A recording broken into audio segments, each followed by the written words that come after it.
Joining me now is Judge Joe Brown, the Honorable Judge Joe Brown from right here in the Mid-South. You see, there are a lot of great guys here in the Mid-South. I'm not the only guy that you might watch that's here in the Mid-South. There's also Judge Joe Brown, who had one of the most popular judge shows in the nation. And yes, he's a Memphian just like myself. Judge, welcome to the broadcast. Thanks for being with us on this very historic night, 34 counts, Donald Trump found guilty on all. We would love to get your analysis tonight as an attorney and as a judge. Well, let's see. I got out of law school more than 50 years ago at UCLA. I've been a judge here, 2 terms as a criminal court judge. That's before this TV show. I was the chief public defender for the city of Memphis back in the 70s. I was a prosecutor, been in private practice, handled a lot of first-degree murder cases, a lot of criminal cases, and then on the Shelby County or the state bench here in Memphis, a whole lot of criminal cases. And quite frankly, I was embarrassed. First off, the judge should have recused himself because both his wife and daughter had a profound and heavy and financial interest in the outcome of the matter. He gagged the defendant to keep him obviously from campaigning, which was aside from the case. The whole thing was ridiculous because essentially they tried a man who was the victim of a successful felony blackmail attempt from Stormy Daniels. You had a situation where they had him and his corporation on trial for failure to file a full set of reports on what the payoff was for, which would have been very embarrassing, and defeated acquiescing in the blackmail attempt by Stormy Daniels. You had a situation that got even worse where you allowed Trump's lawyer, Cohen, to testify, which I can tell you chills the attorney-client relationship very badly, and that's a fundamental aspect of American and before that English law, so it was horrible. You had a thing where the judge gagged Trump but should have gagged himself, and he got up and during a lengthy interview, he said that the outcome is going to be dependent on whether Trump convinced the jury that Stormy Daniels was not telling the truth and that it was a swearing match. That is not the law. No defendant has any obligation to say anything. The Fifth Amendment gives him a right to remain silent. The entire burden of proof is exclusively on the prosecution, and it was not a sequestered, otherwise known as a lockup jury. So therefore, the jurors were quite likely to hear this or have it reported to them that the judge said it was up to the defendant to disprove the assertions of a shady component who was a whore. That was her business. She was a porn queen. She was a director and producer of pornography. She was an actress, still is because she's still producing. And an actor or actress's business is to take make-believe or a falsehood, a fantasy, or a fiction and make it look like it's reality. The whole thing was absolutely ridiculous. It was embarrassing. And this is an effort by a small number of people to deprive the 360 million people who live in the United States an opportunity to make a selection for who they want to be their chief executive. It is a sorry excuse, and it is extremely hypocritical because, as Mr. Hurd, the special counsel, said, there was probable cause to submit Biden for indictment, but because of his age, he didn't recommend it. There's just about a 2.5-year difference in age between Biden and Trump, and that is just ludicrous in its prospects. But here we go to looking at New York law, which I took a gander at. The prescribed sentence would be something like house arrest for a first offender. But can you see this? The sentencing is 3 days before the Republican convention. Mm-hmm. You're going to sentence the next president of the United States to his home so he can't, what, say anything at the Republican convention or campaign? That's just what this fascist mess is all about, to stop him. The term that is a beautiful one because it's very expressive of the reality is lawfare. I haven't seen anything like this, and I'm old enough to remember such instances. I haven't seen anything like this since black men were treated this way in kangaroo courts, particularly down in the South back in the 50s, when somebody wanted to persecute someone. And that's just absolutely awful that in this 235-year history of the United States of America, that this has happened in this day and time in conjunction with this movement afoot to severely restrict the First Amendment, to abrogate the Second Amendment, to get rid of the protections of the Fifth and the Fourth Amendments. And we have this kind of thing being looked at with favor by a mainstream media that seems to be in the pocket of this kind of awful fascist behavior. Now, it's got to stop. And I very seldom would say this, but we need to boycott anything coming out of New York City. And we need to make sure that we overturn this effort to destroy our great democratic republic by this fascist type of conduct that's coming out of D.C. and New York and a few other places right now.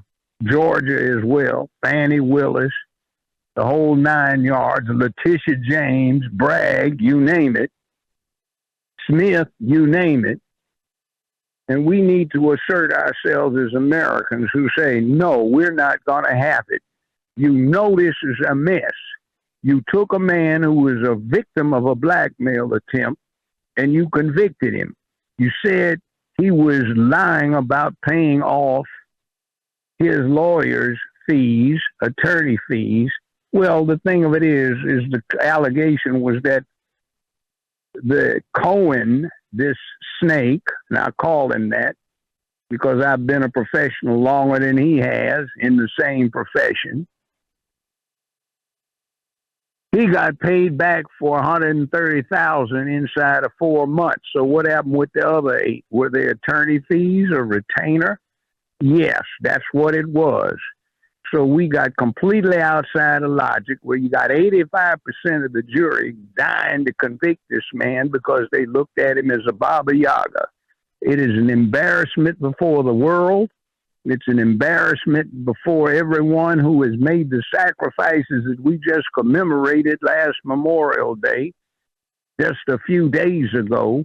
Those who have made the sacrifices to contain this place into an instrument of justice, law, and equity. And we have these fascists, and I say fascist in terms of exactly what that implies when you start talking about Italy and Nazi Germany pre-World War II. It is a very bad thing.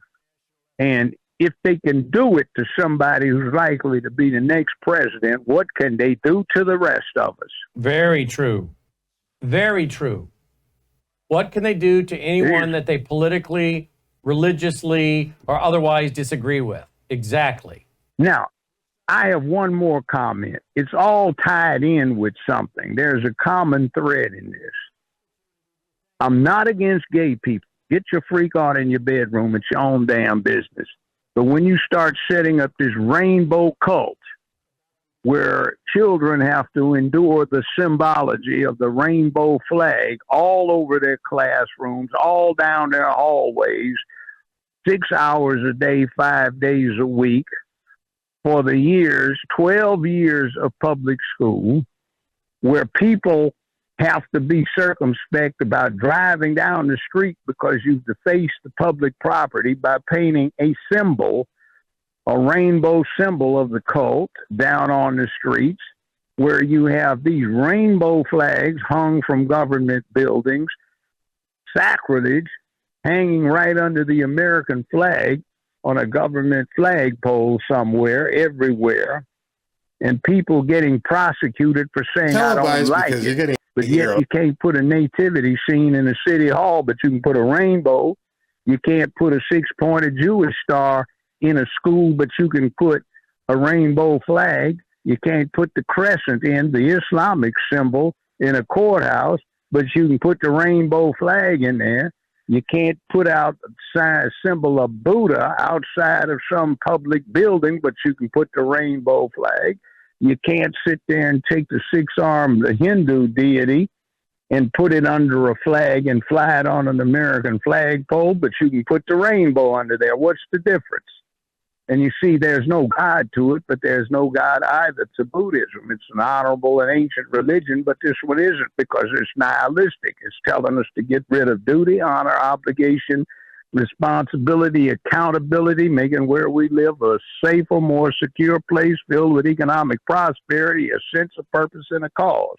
It's about being dedicated to public peace, dignity, and order. But these people are for defunding the police, public disorder, disregarding the rules, breaking down the sacred trust that we have had with the press that we used to have but don't have now, where the press is trying to be objective so we can be better informed. Now we're getting propaganda crammed down our throats with no option to reject it. Right. So it's time to change this. This is a horrendous thing. I am offended. I've been doing this for more than 50 years, dedicating myself to being a good American and saying that justice and equity are preserved and delivered to the people. And I see somebody in this sacred profession doing what I saw, this Mershon, that was just horrible. That whole thing was just a witch hunt.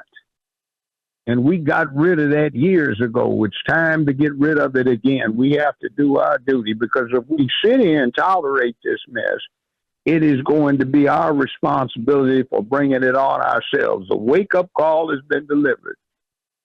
And although I'm not advocating this, I am very nervous and filled with trepidation in what's likely to be put in motion. I hope this is not another one of these Fort Sumter moments. Well, I know that there are those who are public figures that are tweeting tonight out on, I guess, what's called X now. Many are saying not only have we just now become a third world country in our legal system, we've opened our borders to become a third world country. We've used now the legal system as it has now to make us look third world, like what we do to political opposition. But some of them are saying they fear for the life of this man. They fear for the life of President Trump. Do you? I tell you what, I have seen many of these documents in the past doing criminal representation over the last 50 years. And when you get a raid instruction to a law enforcement agency under the circumstances dealing with Mar-a-Lago, it should have said, be cautioned, there's likely to be a possibility of there being a Secret Service detachment that may respond with armed resistance. So do not provoke this. Instead, they tell them to be ready, and they start detailing the outcomes that are possible and finding an emergency room or medical treatment. And then when you see the videos that accompany it, they don't walk in with just sidearms, holstered. They walk in with carbines, not slung, not at high port, but carried at the ready in assault positions, coming in, looking down over the sights. What would they have done if a Secret Service entity who was not informed of this raid reacted accordingly to ununiformed people coming in polo shirts and casual dress, armed with carbines, and there's a former president of the United States in their care? It was a disaster waiting to happen. So do you believe this is lawlessness? Do you believe that we will, in closing, sir, and then I want you to promote your website where people can listen to your show, your broadcast. Do you believe we'll get to an election?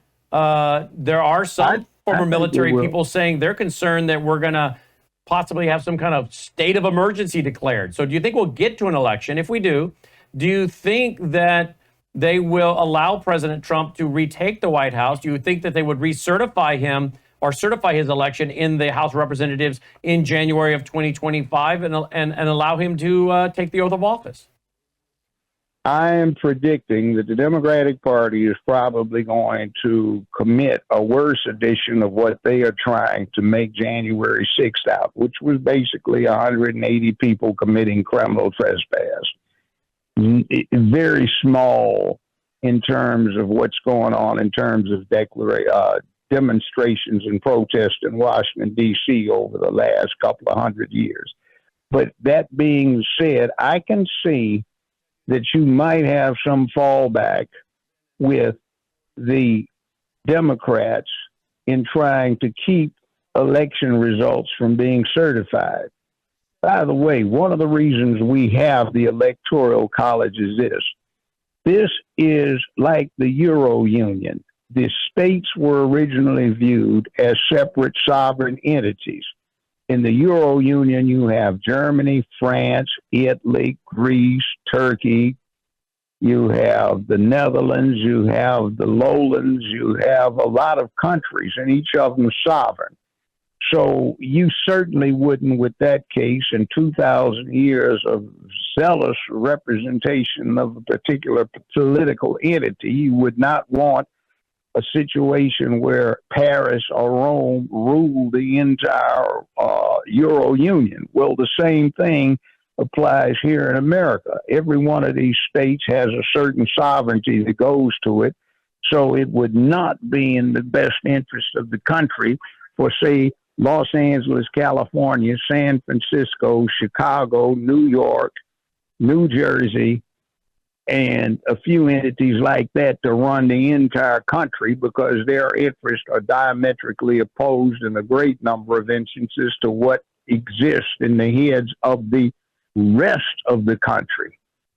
So they're trying to subvert that, and I can see them coming up with something with Maxine Waters, Pelosi, the whole group of them coming up with some way to try and keep the electoral results from being certified.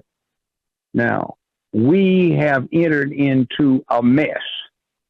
This never should have gotten this far, but the press is to a great extent responsible because they've been glorifying dysfunction.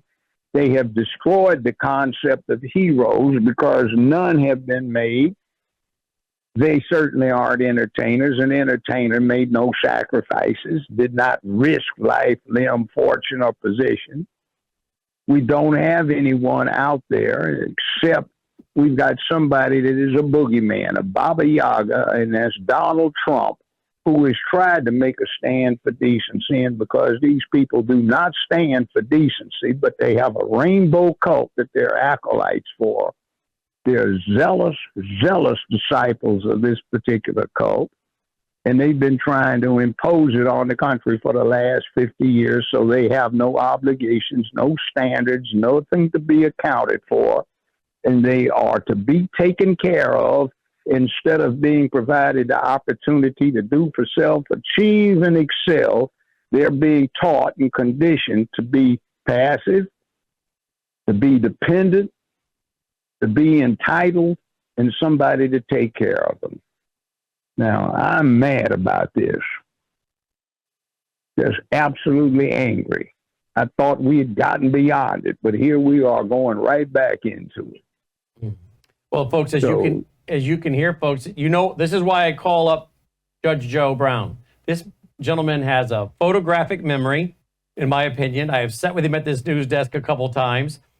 Our conversations off camera are just as fascinating, if not more so. He is very articulate, as you can hear, and we're going to be getting him on here more often because he doesn't pull any punches. Judge, before I let you go, I would like for our audience to find out how they can listen to your broadcast. How, where, what time, how can they do that? We have Monday and Thursday. That's tonight. It'll be 9 o'clock Eastern Standard Time, 8 o'clock Central. That's our time zone. It will be with the real Dana. And we also do one Tuesdays, X Space, usually from 9 Eastern, 8 Central on, and we did this Tuesday for 5 hours. You'll have to go through and dial in through, hook up through X/Twitter. We have a problem with any time we discuss certain topics, YouTube tries to disenfranchise us, but it is what it is. Now, I'm permanently banned from Facebook because I had the maximum number of friends, but interestingly enough, I got permanently banned even though I've never posted anything on Facebook. I just had it so I could communicate, listen to the communications people sent me. Also, one other thing. I do have a side business that might be of interest to everybody here, since Memphis is the barbecue capital of the United States of America. There is a thing called Judge Joe Brown Barbecue. Judge Joe Brown, JJB Barbecue, BBQ.com. You can go online and order it. Sauce, hot, mild, same with the seasoning, chicken links, beef links, hot, mild, smoked, and raw. And here it is right here. Here's the website right here. JJBBQ.com. Judge Joe Brown's Barbecue.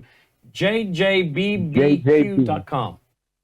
No, you left out one B. JJB. Oh, you're right. BBQ.com. Yep. You're right. There's 3 of them in there. JJBBQ.com. And if you go to his Twitter or his X, it's at Judge Joe Brown TV. There he is right there on X. At Judge Joe Brown TV. And you can also get it through Amazon. And if you've got Amazon Prime, there's free shipment. They'll get it to you in 2 days. Awesome. Judge, as always, thank you for being with us, my friend. All right. Let's get ourselves back to being a free country again. Indeed. And we look forward to having you back on. The Honorable Judge Joe Brown, folks. Honorable Judge Joe Brown. You can find all of his shows and his barbecue and everything on his Twitter handle at Judge Joe Brown TV.